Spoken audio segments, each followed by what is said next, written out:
మీరు దీని గురించి ఎప్పుడైనా ఆలోచించారా? సూర్యుడు ప్రతిరోజు తూర్పు నుంచే ఎందుకు వస్తాడు? పడమర ఎందుకు అస్తమిస్తాడు? ఇప్పుడు దీని వెనుకున్న సైన్సును మనం తెలుసుకుందాం. నమస్కారం మిత్రులారా. నిజానికి సూర్యుడు కదలడం లేదు. మన గ్రహం అంటే భూమి కదలడం వల్లనే మనకు సూర్యోదయం సూర్యాస్తమయం కనిపిస్తాయి. భూమి తన అక్షంపై పడమర నుండి తూర్పు వైపుకు నిరంతరం తిరుగుతూ ఉంటుంది. మనం భూమిపై ఉన్నాం కాబట్టి మనం కూడా ఆ దిశలోనే తిరుగుతున్నాం. భూమి తిరుగుతున్నందున సూర్యుడు తూర్పున ఉదయించి పడమరన అస్తమించినట్లు కనిపిస్తాడు.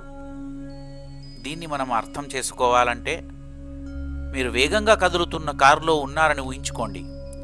మీరు ముందుకు వెళ్తున్నప్పటికీ పక్కన ఉన్న చెట్లు వెనక్కిపోతున్నట్లు కనిపిస్తుంది కదా. ఇది కూడా అలాంటిదే.